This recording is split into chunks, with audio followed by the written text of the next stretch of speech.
രാജ്യത്ത് നുഴഞ്ഞുകയറി തീവ്രവാദ പ്രവർത്തനം നടത്താൻ ശ്രമിച്ച തീവ്രവാദ ഗൂഢാലോചന സംഘത്തെ കുവൈറ്റ് സുരക്ഷാ വിഭാഗം പിടികൂടി. തീവ്രവാദ സംഘത്തിന്റെ ആസൂത്രണങ്ങളെ പൂർണ്ണമായും പരാജയപ്പെടുത്താൻ കഴിഞ്ഞതായി ആഭ്യന്തര മന്ത്രാലയ വക്താവ് ബ്രിഗേഡിയർ നാസർ അബു സുലൈബ് പ്രസ്താവനയിൽ അറിയിച്ചു.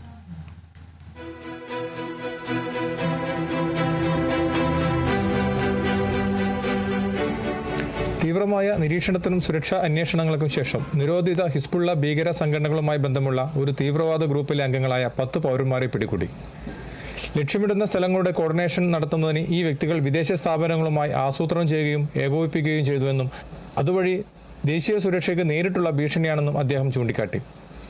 ഈ അട്ടിമറി പ്രവർത്തനങ്ങൾ നടത്തുന്നതിനുള്ള തയ്യാറെടുപ്പിനായി ഹിസ്ബുള്ള ഭീകര സംഘടനയുടെ ക്യാമ്പുകളിൽ ആയുധങ്ങളും ഡ്രോണുകളും ഓപ്പറേഷൻ ഉപയോഗിക്കുന്നതിന് സെൽ അംഗങ്ങൾ വിദേശത്ത് പരിശീലനം ലഭിച്ചതായും അന്വേഷണത്തിൽ കണ്ടെത്തി.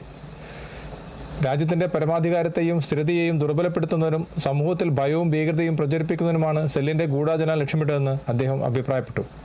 ഈ പ്രവർത്തനങ്ങളെക്കുറിച്ച് പ്രതികൾ വിശദമായി കുറ്റസമ്മതം നൽകിയിട്ടുണ്ടെന്നും അദ്ദേഹം സ്ഥിരീകരിച്ചു. രാജ്യത്തിന്റെ സുരക്ഷയെ തകർക്കാൻ ശ്രമിക്കുന്നവരോ അത്തരം തീവ്രവാദ ഗ്രൂപ്പുകളുമായി സഹകരിക്കുന്നവരോ ആരായാലും സുരക്ഷാ ഏജൻസികൾ പരമാവധി കർശനമായി നേരിടുമെന്ന് അദ്ദേഹം പ്രതിജ്ഞയെടുത്തു.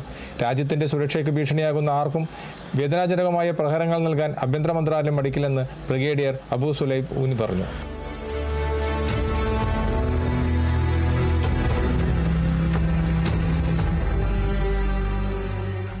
കുവൈത്തിൽ നിന്നും കേരള വിഷനു വേണ്ടി IV സുനേഷ് വെങ്ങര.